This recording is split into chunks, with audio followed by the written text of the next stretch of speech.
வணக்கம். வாழ்க வளமுடன், வாழ்க வையகம்.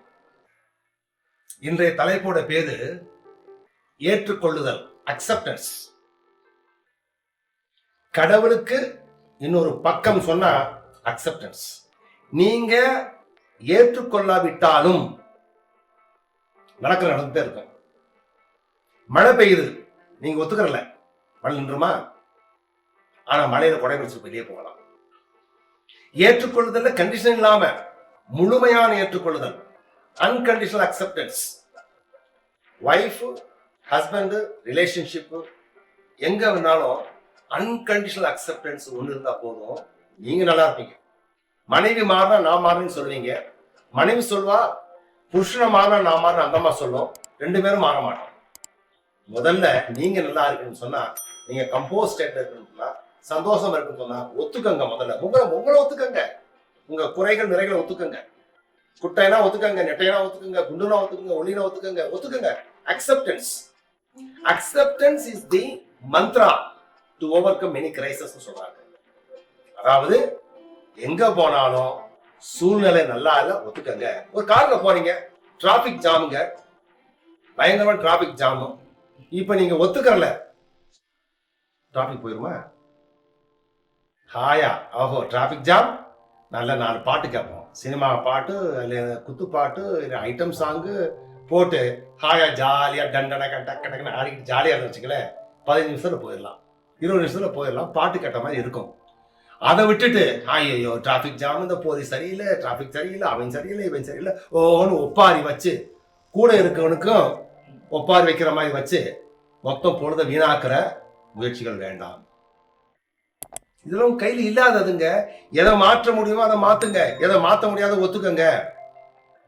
அது டிராபிக் ஜாமா இருக்கலாம், அல்லது பக்கத்து வீட்டுல பயங்கரமான சத்தம் போட்டு டப்பா டான்ஸ் பண்ணிக்கிட்டு இருப்பாங்க, குத்துப்பாட்டு போட்டுட்டு இருப்பாங்க, ராத்திரி தூக்கமா இருப்பாங்க, சண்டை போட்ட வேலை நடக்காது. நீங்க அந்த மியூசிக்கோட போய் ஜாயின் பண்ணிக்கோங்க, இல்லைன்னா காதுல பஞ்சு தூங்குங்க, இல்லைன்னா ரிலாக்ஸ் பண்ணுங்க. ஏன்னா சில விஷயங்கள் மாற்ற முடியாததை மாற்ற முயற்சி பண்ணி ஃபெயில் ஆகும்போது மனசு பாரமா இருக்கும். அதனால இந்த உலகத்துல ஒரே ஒரு ஆள் சரி பண்ணா போதும், அது நீங்க. அதாவது அது நானும். நம்ம சரியா இருந்தா உடம்பு சரியா இருக்கும். அதனால அக்செப்டன்ஸ் அப்படின்றது நிறைய ரோகத்துக்கு ஆன்டிடாட், சர்வ ரோக நிவாரணி அப்படின்னு சொல்லக்கூடிய மருந்து அக்செப்டன்ஸ். மனைவி, குழந்தை, ரிலேஷன்ஷிப், ஃப்ரெண்ட்ஸ், பாஸ், ஹெச்ஓடி, இப்படிதான் அக்செப்ட் பண்ணி தான் ஆகணும். உங்களை அக்செப்ட் பண்ணாங்கல்ல உன் குழந்தை எங்க அப்பா சினிமா ஆக்டர் மாதிரி இல்லைன்னு சொல்லாம எப்படி இருந்தாலும் உன்னை ஒத்துக்கிட்ட உன் குழந்தை, நீ குழந்தைய ஒத்துக்க. உன் மனைவி அதே மாதிரி உன்னை ஒத்துக்கிட்ட, நீ மனைவி ஒத்துக்க. அதனால ஏற்றுக்கொள்ளுதல் அப்படின்ற விஷயத்த கொஞ்சம் ஆழமா சிந்திச்சு பாருங்க. உங்களை சமுதாயம் ஏத்துக்குச்சுல, இயற்கை ஏத்துக்கலையா? என்னையா நீ மோசமான ஆளு, உனக்கு ஆக்சிஜன் சொல்லிச்சா? நீ கெட்ட மனுஷன், உனக்கு மழை பெய்ய மாட்டேன்னு சொல்லிச்சா? இயற்கை எந்த விதமான கண்டிஷன் இல்லாம தனக்கு உள்ள எல்லாத்தையும் பகிர்ந்து கொடுக்குது எல்லாத்துக்கும், இல்லையா? உண்மைதானே? Without any conditions mother nature is providing everything to you, இல்லையா?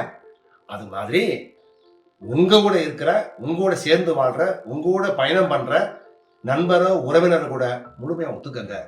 நீங்க ஒத்துக்கலாம் மாறிடுமா? எக்ஸாம்பிள், நீங்க இன்னைக்கு வெயில் பயங்கரமா அடிக்குதுங்க, ஒத்துக்கிற மாட்டேன்னா வெயில் நின்றுமா?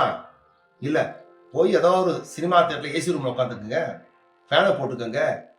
அதனால ஒப்புவமை அல்லது ஏற்றுக்கொள்ளுதல் என்பது ஒரு வாழ்க்கையினுடைய மாபெரும் திருப்பமா இருக்கும். கஷ்டமான விஷயம்.